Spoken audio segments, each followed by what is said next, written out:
कैसे हैं आप सब। उम्मीद है आप सब बहुत अच्छे होंगे। एक बार फिर से वेलकम है आप सबका हमारे यूट्यूब चैनल पर। तो आज हम स्टार्ट करने वाले हैं हमारा न्यू टॉपिक। हम साइकोलॉजी पढ़ चुके हैं, एजुकेशनल साइकोलॉजी भी पढ़ चुके हैं। आज हम पढ़ने वाले हैं वंशानुक्रम और वातावरण। ओके, वंशानुक्रम और वातावरण। वंशानुक्रम और वातावरण के बारे में आज हम डीपली पढ़ेंगे। जो हमारे पेपर के अकॉर्डिंग इम्पोर्टेंट है उसको हम जानेंगे। ठीक है, तो ज़्यादा टाइम वेस्ट नहीं करेंगे, पढ़ेंगे वंशानुक्रम और वातावरण के बारे में। सबसे पहले हम वंशानुक्रम के बारे में पढ़ेंगे। आखिर वंशानुक्रम होता क्या है, कैसे चला आ रहा है, जनक कौन है, इसके इम्पोर्टेंस क्या है इसकी बच्चों के लिए, सब पढ़ेंगे। ओके, तो स्टार्ट करते हैं। तो वंशानुक्रम जो होता है वो जो हमें अपने पैतृक गुण या जीन्स मिलती हैं, हमारे बच्चों में स्थानांतरित होती हैं, वो हमारा वंशानुक्रम कहलाता है। मीन्स जो हमें अपने पेरेंट्स से, दादा दादी से जो गुण मिलते हैं या जो जीन्स मिलती हैं वो क्या कहलाती हैं, हमारी वंशानुक्रम कहलाती हैं। ओके, ये स्थानांतरित होती हैं कैसे, जैसे कि मान लीजिए आपके फादर का कलर फेयर है तो आपका भी कलर फेयर, अगर आपका भी कलर फेयर है तो ये क्या है, ये आपको अपने हेरिडिटी से मिली है। किससे मिली है, हेरिडिटी से। मान लीजिए आपके मदर के बाल जो है वो कर्ली हैं, घुंघराले हैं, तो आपके भी बाल अगर घुंघराले हैं तो ये किससे मिली आपको, ये भी आपको हेरिडिटी से मिली। आपकी आइज़ का कलर, ये भी हमें हेरिडिटी से मिलता है। तो ये सब चीज़ें क्या हैं, ये हेरिडिटी से मिलती हैं, यानी कि वंशानुक्रम से हमें मिलती हैं। तो अगर कोई पूछे कि वंशानुक्रम क्या है, तो जो भी पैतृक गुण या जीन्स हमारे अंदर आती हैं, यानी कि बच्चों के अंदर स्थानांतरित होती हैं, वो वंशानुक्रम कहलाता है। अच्छा, वंशानुक्रम के जो जनक हैं वो गिरी गौर मेंडल जी माने जाते हैं। कौन माने जाते हैं, गिरी गौर मेंडल। ओके, तो अगर पेपर में आएगा तो आप लोग बता सकते हैं अब कि वंशानुक्रम के जनक कौन है, गिरी गौर मेंडल जी। अच्छा, इस वंशानुक्रम के बारे में कुछ इम्पॉर्टेंट थिंग है जो पेपर के अकॉर्डिंग थोड़ी सी इम्पॉर्टेंट है। तो आइए हम लोग उस चीज़ को देख लेते हैं कि आखिर वंशानुक्रम में क्या ऐसा इम्पॉर्टेंट है। एक्चुअली हम लोगों का जो वंश है वो आगे बढ़ता कैसे है उसके बारे में थोड़ा सा है, तो आइए उसको पढ़ते हैं। देखिए, हमारे शरीर में क्रोमोसोम्स होते हैं। क्या होते हैं हमारे शरीर में, क्रोमोसोम्स होते हैं। इनकी टोटल जो संख्या होती है वो हर एक कोशिका के केंद्रक में 46 होती है।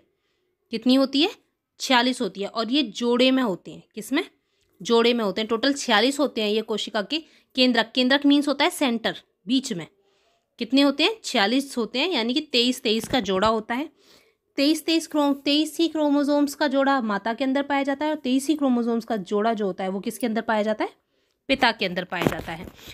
23 क्रोमोसोम्स के जोड़े दोनों के अंदर ही पाए जाते हैं। लेकिन जो फादर होते हैं, जो पुरुष होते हैं, उनमें थोड़ा सा अलग होता है। 22 जोड़े जो होते हैं वो तो स्त्री और पुरुष दोनों में ही सेम होते हैं, उन्हें हम ऑटोजोम्स कहते हैं। जो सेम जोड़े होते हैं उन्हें हम क्या कहते हैं, 22 जोड़े जो सेम होते हैं उन्हें हम ऑटोजोम्स कहते हैं। लेकिन जो 23वां जोड़ा होता है जो अलग होता है उसे हम सेक्स क्रोमोसोम्स कहते हैं। क्या कहते हैं उसे हम, सेक्स क्रोमोसोम। अच्छा, ऐसे सेक्स क्रोमोसोम्स क्यों कहते हैं ये भी सुन लीजिए। ये जो क्रोमोसोम होता है, जैसे माता के अंदर XX क्रोमोसोम होते हैं, सभी क्रोमोसोम्स क्या होते हैं, XX होते हैं। और जो 22 जोड़े होते हैं हमारे, पुरुष के अंदर भी सेम ही होता है, पुरुष के अंदर भी XX ही क्रोमोसोम्स होते हैं वो 22 जोड़े के। लेकिन ये जो 23वां जोड़ा होता है ना, ये जो 23वां जोड़ा है ये X और Y क्रोमोसोम्स का होता है, जो केवल पिता के अंदर होता है। ये क्या होता है, इसे हम सेक्स क्रोमोसोम कहते हैं। क्यों, क्योंकि इसमें X के अलावा Y क्रोमोसोम्स भी होता है, और ये सिर्फ किसके अंदर है, पिता के अंदर होता है। अच्छा, यही वो क्रोमोसोम है जिसकी वजह से क्या होता है, जेंडर डिसाइड होता है कि जो बच्चा है वो लेडी होगा या गर्ल होगा या बॉय होगा। ओके, तो पिता के अंदर क्या होते हैं, पिता में X और Y दोनों क्रोमोसोम्स पाए जाते हैं, जबकि माँ में सिर्फ X और X क्रोमोसोम्स ही पाए जाते हैं। ओके, अच्छा, अब हम हेरिडिटी की कुछ इंपॉर्टेंस जान लेते हैं। आखिर जो वंशानुक्रम है हमारा, उसकी हमारी लाइफ में इंपॉर्टेंस क्या है। इस मतलब हम एक बच्चे के अकॉर्डिंग पढ़ रहे हैं ना, हमें सब कुछ बच्चे के अकॉर्डिंग लेके चलना है। तो एक बच्चे के अकॉर्डिंग ये जो वंशानुक्रम है, हम इसे पढ़ क्यों रहे हैं, हेरिडिटी की क्या इंपॉर्टेंस है, आखिर हम इसे क्यों देख रहे हैं, तो हम वो जान लेते हैं। जैसे सबसे पहला क्या है कि जो हेरिडिटी है उस हमें ये पता है, हर बच्चा, देखो आपने देखा होगा, हर बच्चा अपने आप में अलग है। हर बच्चा क्या है, अपने आप में अलग है। क्यों है ये अलग, इसकी वजह क्या है पता है आपको? हर बच्चे के अलग होने की वजह क्या है? वंशानुक्रम है। हेरिडिटी ही हर बच्चे के अलग होने की वजह है। पूरी तरह वजह नहीं है, लेकिन हाँ कुछ वजह जो मानेंगे हम, वो क्या मानेंगे? हेरिडिटी को भी मानते हैं। जैसे कि किसी बच्चे का इंटरेस्ट, मान लीजिए घर में जो फादर हैं बच्चे के, वो मैथ्स में ज़्यादा इंटरेस्ट लेते हैं, बच्चे की मदर भी मैथ्स में इंटरेस्टेड है, और बच्चे की जो ग्रैंड फादर थे या उसके ग्रैंड पेरेंट्स थे, वो भी क्या थे? मैथ्स में इंटरेस्टेड थे। तो ऐसा हो सकता है कि बच्चे का भी इंटरेस्ट किस में हो? मैथ्स में ही हो। क्यों? क्योंकि ये उसे उसकी हेरिडिटी के अकॉर्डिंग मिल सकता है, यानी कि उसके वंशानुक्रम के अकॉर्डिंग उसके अंदर ये जीन्स पाए जा सकते हैं या ये गुण उसके अंदर देखे जा सकते हैं। तो वंशानुक्रम से व्यक्तियों में विभिन्नताएं पाई जाती हैं। विभिन्नताएं मीन्स डिफरेंसेस आ जाते हैं। इन्हीं विभिन्नताओं के आधार पर अध्यापक अपनी शिक्षा प्रक्रिया का समायोजन करता है। यानी कि एक टीचर के लिए ये क्यों इम्पोर्टेंट है जानना? उसके लिए इसलिए इम्पोर्टेंट है वंशानुक्रम को जानना, क्योंकि उसी के अकॉर्डिंग वो पता लगा सकता है कि बच्चे का इंटरेस्ट किस में है। और अगर बच्चे अलग, एक क्लास के अंदर कोई एक बच्चा नहीं होता जिसे हम पढ़ा रहे हैं ना, एक क्लास के अंदर काफ़ी सारे बच्चे होते हैं, जिस वजह से क्या होगा, हमें हर बच्चे का इंटरेस्ट देखना होगा। तो उसके अकॉर्डिंग हम शिक्षा प्रक्रिया का समायोजन कर सकें, मीन्स ऐसी प्रक्रिया यूज़ कर सकें, ऐसा मेथड यूज़ कर सकें जिससे क्या हो, हर बच्चा इंटरेस्ट ले पाए उस पढ़ाई में। ऐसा करने के लिए हमें क्या करना पड़ेगा? उस बच्चे के बारे में जानना पड़ेगा। और वो हम कैसे जान सकते हैं? उससे वंशानुक्रम से, मतलब उसके घर में इंटरेस्ट कैसा है, उसके घर वालों का और सबका इंटरेस्ट कैसा रहा है, उसके थ्रू हम क्या कर सकते हैं?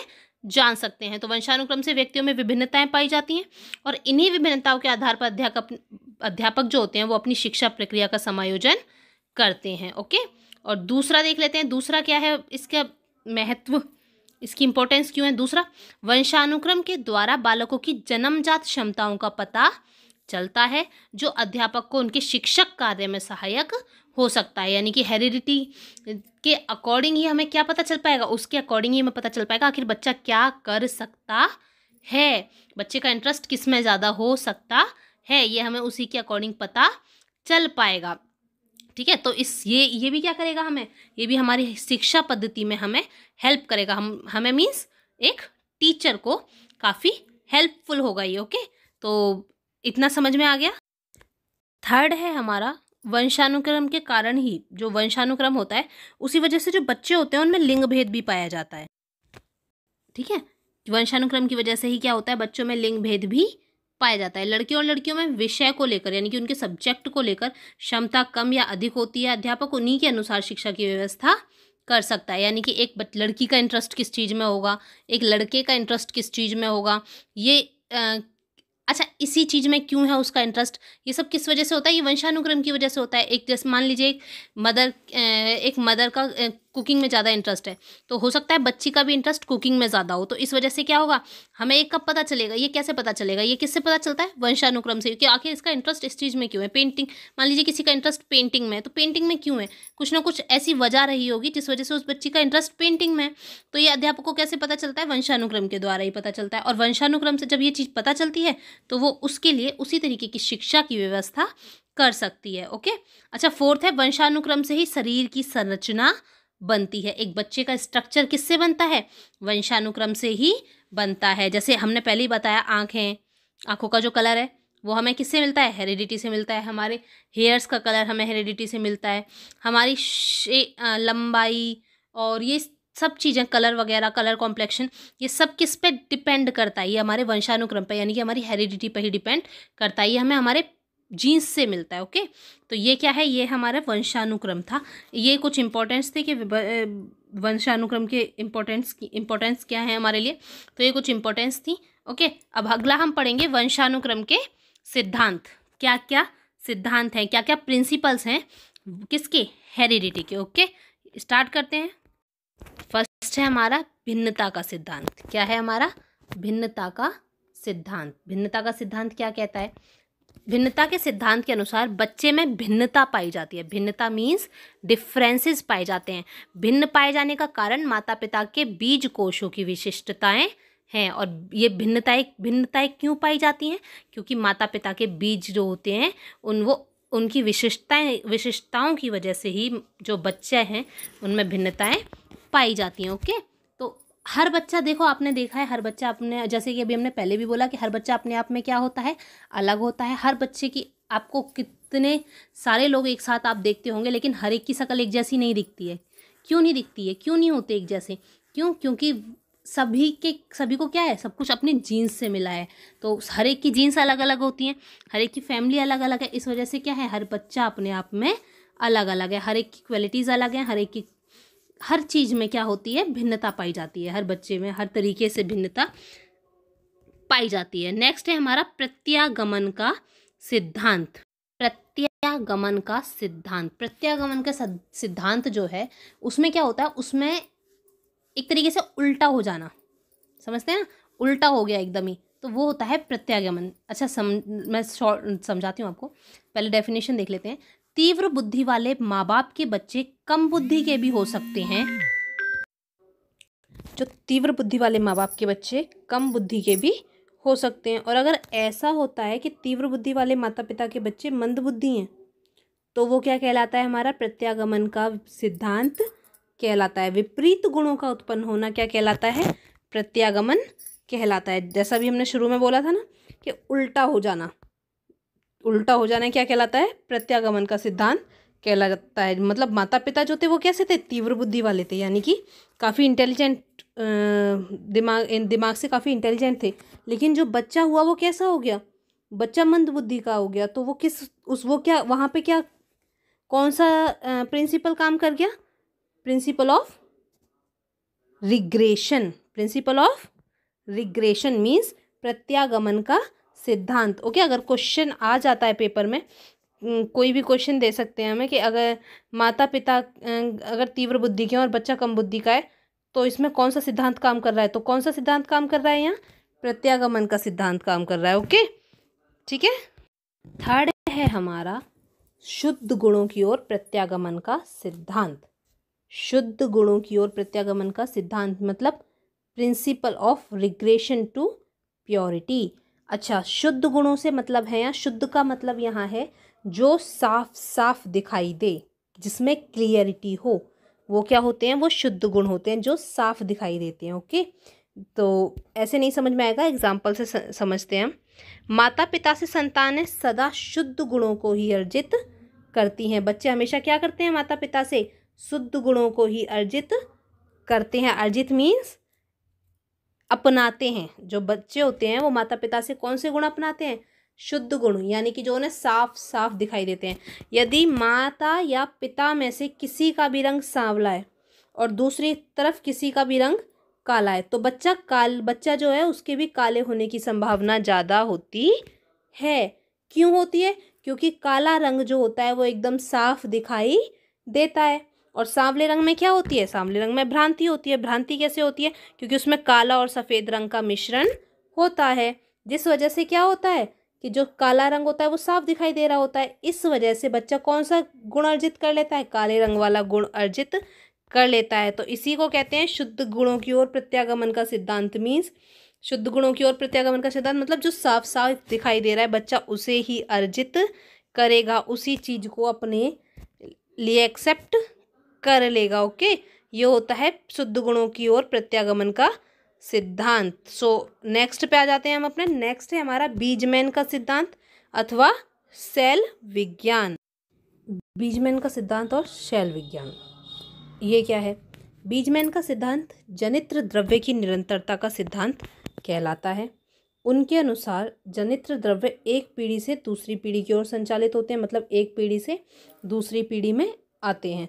क्या होते हैं, एक पीढ़ी में थे, उसके बाद में दूसरी पीढ़ी में अपने आप क्या हो जाते हैं, स्थानांतरित हो जाते हैं, यानी कि संचालित हो जाते हैं। और इसमें निरंतरता होती है। निरंतरता का मतलब है ये निरंतर आते रहते हैं। मीन्स एक पीढ़ी से दूसरी में आए, फिर उस पीढ़ी से अगली में भी जाएंगे। यही कारण है कि इसे जनित्र द्रव्य की निरंतरता कहते हैं। क्यों इसे जनित्र द्रव्य की निरंतरता कहते हैं? क्योंकि ये एक पीढ़ी से दूसरी पीढ़ी में निरंतर होते हैं, संचालित निरंतर होते हैं, इस वजह से इसे जनित्र द्रव्य की निरंतरता कहते हैं। यह है हमारा बीजमैन का जनित्र द्रव्य की निरंतरता का सिद्धांत। ओके, तो समझ में आया आपको? नेक्स्ट पे अच्छा, अभी हमने बीजमैन का पढ़ा था, अब हम पढ़ेंगे गाल्टन का सिद्धांत। ठीक है, गाल्टन का सिद्धांत क्या था, जिसे जीव गणना कहा गया था। गाल्टन के सिद्धांत को क्या कहा गया था, जीव गणना। अच्छा, गाल्टन के सिद्धांत में इन्होंने क्या कहा था, गाल्टन के अध्ययन के अकॉर्डिंग बच्चे में कोई भी लक्षण केवल अपने माता पिता से नहीं आता, दादा दादी से भी स्थानांतरित होता है। मतलब ऐसा नहीं है कि बच्चे में जो क्वालिटी है वो डिट्टो माता पिता जैसी ही सेम हो, मतलब माता पिता ऐसे हो तो माता पिता से ही आएगा गुण ना। ऐसा भी हो सकता है कि उसके दादा दादी में कोई क्वालिटी ऐसी रही हो जो उसके अंदर देखने को हमें मिलती है। क्वालिटी भी हो सकती है और कमी भी हो सकती है, वो कुछ भी हो सकता है, वो जो माता पिता से या दादा दादी से स्थानांतरित हो। तो गाल्टन कहते हैं कि गाल्टन के अध्ययन के अकॉर्डिंग बच्चे में कोई भी लक्षण केवल अपने माता पिता से नहीं वरना दादा दादी से भी स्थानांतरित होते हैं। जब बच्चे में जो गुण होते हैं वो पिछली पीढ़ी से स्थानांतरित होते हैं, मतलब पहले वाली पीढ़ी से स्थानांतरित होते हैं, तो वह जीव सांख्यिकी या जीव गणना का सिद्धांत कहलाता है। तो अगर क्वेश्चन आए कि जीव गणना का सिद्धांत किसने दिया, तो वो गाल्टन ने दिया था। ओके, और जीव गणना का सिद्धांत कहता क्या है, जीव गणना का सिद्धांत कहता है कि अगर पिछली पीढ़ी से कोई गुण बच्चे में स्थानांतरित हो रहे हैं तो वो क्या है, वो जीव गणना का सिद्धांत कहलाता है। ओके, समझ में आया आप सभी। पॉइंट है हमारा बालक पर वंशानुक्रम का प्रभाव, यानी कि एक बच्चे पर क्या इफेक्ट पड़ता है हेरिडिटी का। ठीक है, तो सबसे पहला पॉइंट है जो इसमें वो है प्रजाति की श्रेष्ठता पर प्रभाव। अब प्रजाति की श्रेष्ठता पर प्रभाव का मतलब क्या है, जो किलेनबर्ग थे उनके अकॉर्डिंग उन्होंने कहा था कि जितनी ज़्यादा प्रजाति श्रेष्ठ होंगी ना उतनी ही उनकी बुद्धि होंगी, यानी कि पीछे से जितने जो दिमाग से इंटेलिजेंट जो होंगे, मतलब यहाँ श्रेष्ठ का मतलब क्या है, या श्रेष्ठ का मतलब इंटेलिजेंट होने से है। तो जितना ज़्यादा पीछे इंटेलिजेंट रहे होंगे उतना ही क्या होगा, आगे की जो प्रजाति होगी वो भी उतनी ही बुद्धिमान होगी। दूसरा है सामाजिक स्थिति पर प्रभाव। बच्चे की सामाजिक स्थिति पर प्रभाव पड़ता है। सामाजिक स्थिति पर किस प्रकार से प्रभाव पड़ता है वो देखेंगे। तो जो इसमें जो सामाजिक स्थिति पर प्रभाव है वो विंशेप ने बताया है। विंशेप जो थे उन्होंने कहा है कि अगर समाज में माता पिता प्रतिष्ठा प्राप्त करते हैं तो बच्चे भी क्या प्राप्त करेंगे, बच्चे भी प्रतिष्ठा प्राप्त करेंगे। अच्छा, किस तरीके से, देखो आपने देखा होगा कि जिन बच्चों के जो पेरेंट्स होते हैं वो काफ़ी फेमस होते हैं तो वो बच्चे भी क्या होते हैं, आगे चल के अपने आप फेमस हो जाते हैं। एग्जाम्पल के लिए आप जैसे कि आलिया भट्ट, आपको पता होगा आलिया भट्ट के बारे में, इतना तो सभी जानते होंगे, है ना। तो वो क्या है, उनके जो पीछे का बैकग्राउंड है वो क्या थे, फेमस हैं वो लोग सभी के सभी। तो उनके जो बच्ची हुई आलिया भट्ट वो भी क्या हैं, काफ़ी फेमस हैं। तो इसी तरीके से जो विंशिप थे उन्होंने क्या किया, उन्होंने रिचर्ड एडवर्ड के परिवार का अध्ययन किया था और उन्होंने पाया क्या उसमें कि उन जो रिचर्ड एडवर्ड थे वो क्या थे, बहुत प्रतिष्ठित मनुष्य थे। प्रतिष्ठित मीन्स जिनकी काफ़ी ज़्यादा समाज में इज्जत हो और काफ़ी अच्छे पोस्ट पर हों, तो वो क्या होते हैं, वो प्रतिष्ठित होते हैं। ठीक है, तो वो उन्हीं मनुष्य में से एक थे। कौन, रिचर्ड एडवर्ड। और उन्होंने फिर क्या किया, एक लेडी से शादी की जिनका नाम था एलिजाबेथ। वो भी उन्हीं की तरह थी, काफ़ी प्रतिष्ठित थी, यानी कि काफ़ी क्या थी, वेल एजुकेटेड थी और अच्छी पोस्ट पर थी, मीन्स अपनी लाइफ में सेटल्ड थी।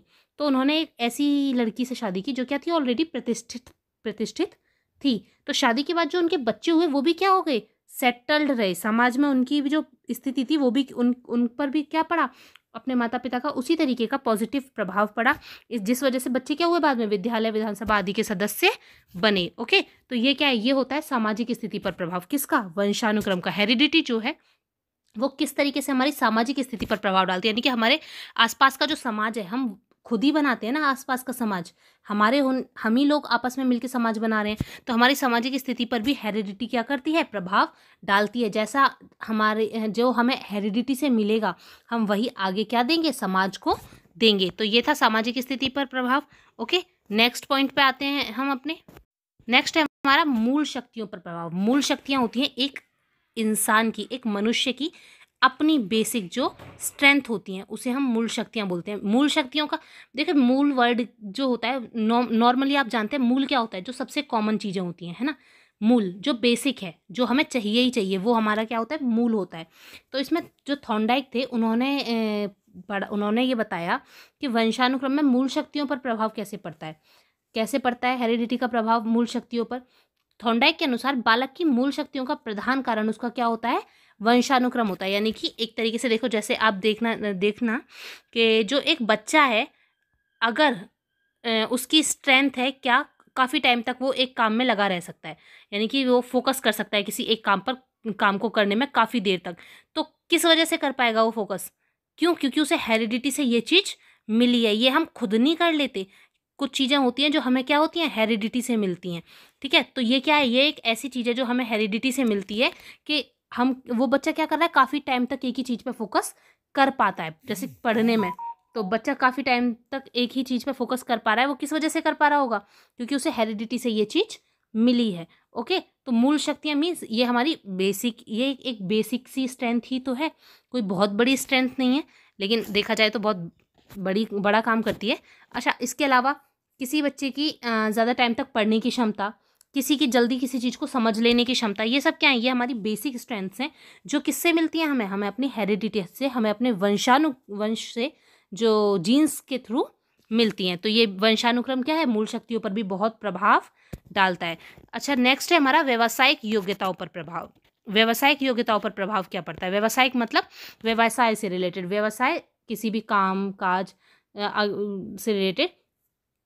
तो इस व्यावसायिक योग्यता पर प्रभाव ये कहा था कैटल ने बताया था कि वंशानुक्रम का प्रभाव कैसे व्यवसाय पर पड़ता है। अच्छा, तो आपने देखा होगा कि जो मदर और फादर जो होते हैं, जो बिजनेस करते हैं, तो उनके जो बच्चे होते हैं वो भी क्या करने वाले होते हैं? बिजनेस ही करने वाले होते हैं। उनकी सोच भी, उनकी मेंटेलिटी भी कैसी हो जाती है?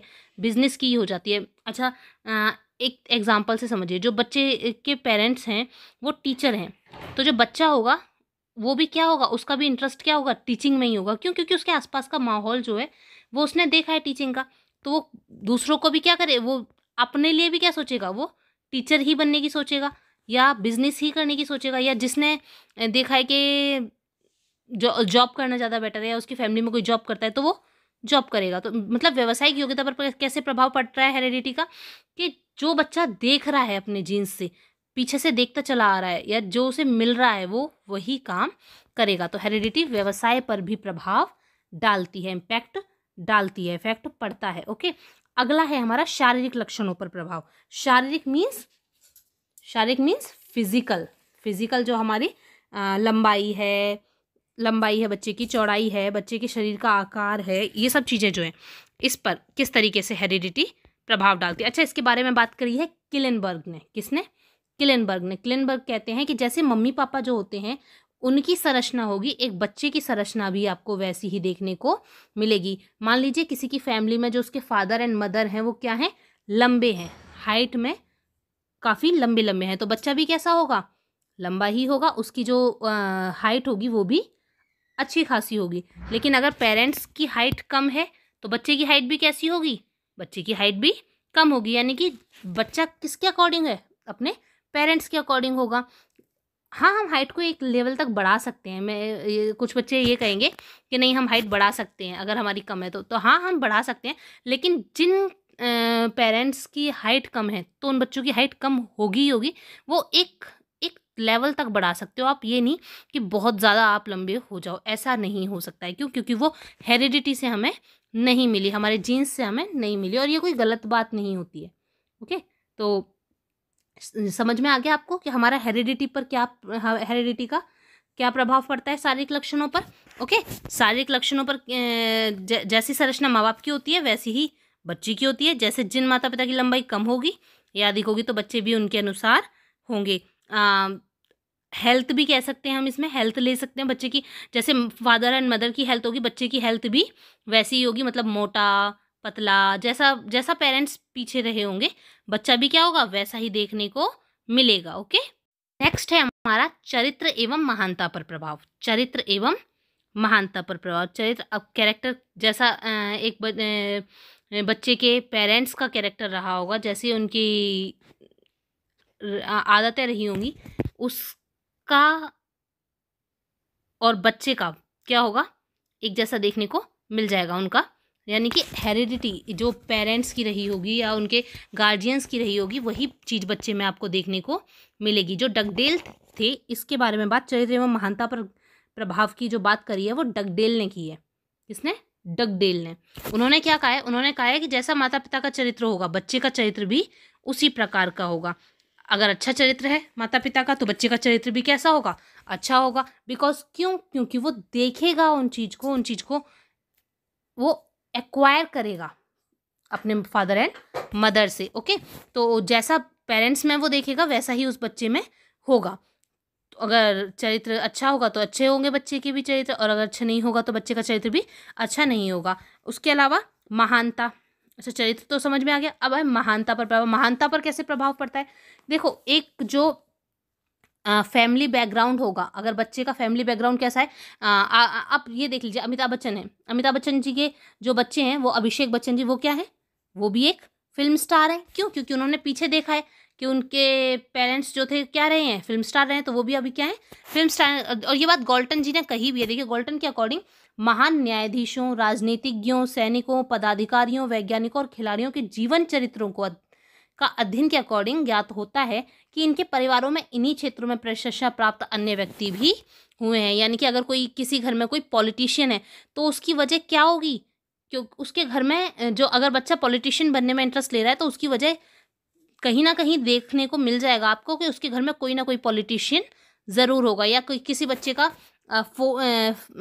इसमें किसी और फील्ड में इंटरेस्ट है तो उसकी वजह क्या होगी? उसका बैकग्राउंड ज़रूर कहीं ना कहीं कोई ना कोई उसके फैमिली में उन चीज़ों में इंगेज रहा होगा या उस फील्ड में गया होगा, जिस वजह से बच्चा जो है, बच्चे का इंटरेस्ट भी उस चीज़ में आया है। तो ये था हमारे चरित्र एवं महानता पर प्रभाव। चरित्र पर और महानता पर क्या प्रभाव पड़ता है, यहाँ पे हमने इसके बारे में ये पढ़ा। ओके, तो ये हमने पूरा कर लिया कि हमारा वंशानुक्रम का क्या क्या प्रभाव पड़ता है, किस पर क्या प्रभाव पड़ता है।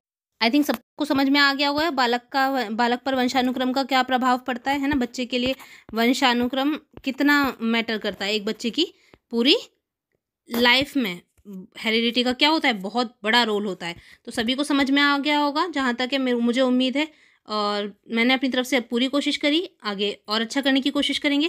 Thank you so much.